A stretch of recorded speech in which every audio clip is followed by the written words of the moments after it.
अस्सलाम वालेकुम my YouTube family, सब कैसे हैं? उम्मीद है कि सब ठीक ठाक होंगे और बहुत खुश होंगे। आज की वीडियो जी बहुत इंपॉर्टेंट वीडियो है तमाम नई माओं के लिए जिन्होंने इन फ्यूचर माएँ बनना है इंशाल्लाह ताला। उनके लिए वो सेव कर सकते हैं या आगे किसी को फॉरवर्ड कर सकते हैं।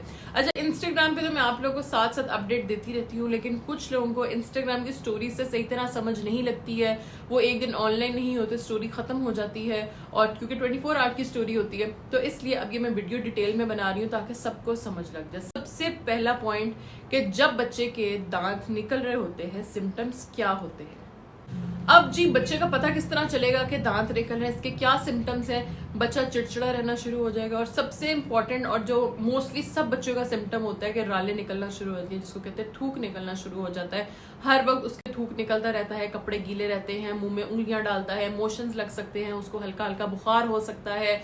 जरूरी नहीं कि सारे सिम्टम्स एक ही दफा में आप लोग को शो हों। कभी एक सिम्टम शो हो सकता है, कभी दो हो सकते हैं, कभी तीन इकट्ठे शो हो सकते हैं, लेकिन ये सिम्टम्स होते हैं जब बच्चा दांत निकालना शुरू करता है। एक बात जी नई माओं को बताना बहुत जरूरी है, हर बच्चा डिफरेंट होता है। जरूरी नहीं है कि हर बच्चा सेम एज पे दांत निकालना शुरू करे। मोस्टली कहते हैं 5.5 और 6 माह की एज में बच्चा दांत निकालना शुरू करता है, लेकिन कोई बच्चे जल्दी शुरू कर देते हैं, कोई बच्चा लेट शुरू करते हैं। इसी तरह कोई बच्चा जल्दी बोलना शुरू कर देता है, कोई बच्चा लेट बोलना शुरू करता है। इसलिए परेशान नहीं होना, ये अल्लाह ताला के काम है। किसी का प्रोसेस स्टार्ट स्लो होता है, किसी का फास्ट होता है, और कोई बच्चा ज्यादा एक्टिव होता है, कोई कम एक्टिव होता है, कोई बच्चा ज्यादा सोता है, कोई कम सोता है। जिस तरह ईमान और दायम में जमीन आसमान का फर्क है, दोनों की नेचर में, दोनों के हर चीज में। क्यों अभी तो दायम छोटा सा ही है, लेकिन जब ईमान छोटी थी उसकी जो चीजें थी वो दायम से बिल्कुल अलग हैं। इसलिए परेशान नहीं होना कि ये बच्चा इस तरह करता है, वो वाला बच्चा इस तरह नहीं करता है। सब बच्चे डिफरेंट और सब बच्चे बहुत प्यारे हैं। ठीक है जी। अब जी मेन पॉइंट पे आते हैं। जब बच्चों के दांत निकलना शुरू होते हैं, हम लोगों ने वो प्रोसेस उनके लिए स्मूथ किस तरह बनाना है, बगैर तकलीफ के हमारा बच्चा दांत निकाल ले और परेशानी भी ना हो, उसको बुखार भी ना चढ़े, मोशंस भी ना लगे, और वो बड़े आराम से अपने दांत निकाल ले। ठीक है। अच्छा, हमें मिलेंगी दो चीजें, बायो 21 का सीरप और बायो 21 की गोलियां। हम लोगों ने इस्तेमाल किस तरह करने हैं। जब आप लोग को फील हो कि हमारे बच्चों का दांत निकलने का प्रोसेस स्टार्ट हो गया, जिस तरह राले निकलना शुरू हो गए, कोई आप लोगों को एक दो सिम्टम शो हो, तो आप लोगों ने सीरप की तरफ आना है। आप लोगों ने डायरेक्ट गोलियां इस्तेमाल नहीं करनी है। मैं आप लोगों को ये निकाल के भी अंदर से हाथ पे रख के दिखाती हूँ। ठीक है। सबसे पहले हम लोगों ने सीरप पिलाना है, उसके बाद हम लोगों ने गोलियों पे आना है। सीरप जी हम लोगों ने इस तरह शुरू करना है, जब बच्चे के दांत निकलने के सिम्टम्स सपोज शुरू हो गए, हम लोगों ने सीरप स्टार्ट कर देना है। ½ टीस्पून सुबह और ½ टीस्पून हम लोगों ने शाम को देना है, जब तक बच्चे के 2 से 3 दांत नहीं निकल जाते। सपोज बच्चे के 2 से 3 दांत निकल गए, इसको हम लोगों ने पिलाना छोड़ देना है। ठीक है। फिर इसके आ जाना है गोलियों के ऊपर। ये भी मैंने गोलियां खोली नहीं है क्योंकि दाएं को मैं सिरप पिला रही हूँ, उसका भी कोई दांत नहीं निकला, लेकिन सिम्टम शो होना शुरू हो गया है, उसकी राले निकलनी शुरू हो गई हैं, थोड़ा सा इरिटेट रहना शुरू हो गया था।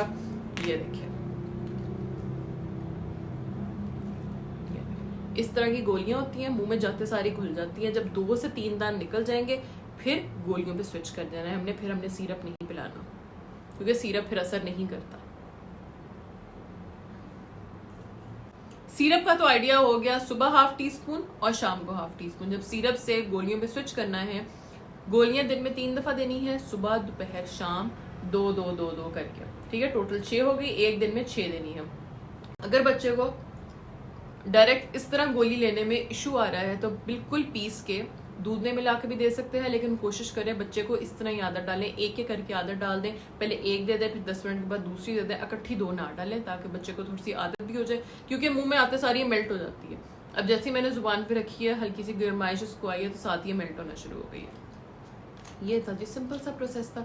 अगर पता चल जाए तो जिंदगी आसान हो जाती है। ईमान की दफा थोड़ी मैं लेट हो गई थी, मैंने स्टार्ट ही गोलियों से कर दिया था। मुझे नहीं आइडिया था कि पहले सीरप देते होते हैं, उसके बाद गोलियां देते होते हैं। तो ईमान क्या करती होती थी, उल्टी कर देती होती थी जब इसको गोलियां देते थे। फिर मुझे डॉक्टर ने ही बताया था कि हम आपने पहले ये इस्तेमाल नहीं करनी है, पहले सीरप इस्तेमाल करें फिर गोलियां इस्तेमाल करें। और फिर मैं 1 महीना तंग हुई थी ज़रा, लेकिन बाद में सुकून आ गया था जब मैंने सीरप स्टार्ट करवाया। फिर 3 दांत जब आ गए उसके, फिर मैं गोलियों पर स्विच हो गई थी, आराम से उसका प्रोसेस हो गया था। अब दायम भी माशाल्लाह अल्हम्दुलिल्लाह, वो तंग करना उसे शुरू किया था, साथ ही मैंने उसको सीरप पिलाना शुरू कर दिया है। अब वो भी बहुत बेहतर हो गया। उसको टीथर ले दिए हैं 2-3, लेकिन मेक श्योर के वो हर दफ़ा साफ़ करके दें। जब बच्चा टीथर गिरा वैसे मुंह में डाले तो बच्चे को पेट में दर्द होना शुरू हो जाती है। पता नहीं क्यों शुरू बस हो जाती है। हम लोग तो जो मर्जी गन शन खा लें, हम तो बड़े हो गए ना, हमारी इम्यूनिटी सिस्टम इम्प्रूव हो गया। चैलेंजें बस आने शुरू हो गई हैं। अपना बहुत ज़्यादा ख्याल रखिएगा, दुआ में याद रखिएगा। आऊँगी मैं अगली वीडियो के साथ, तब तक के लिए जी रब रखा।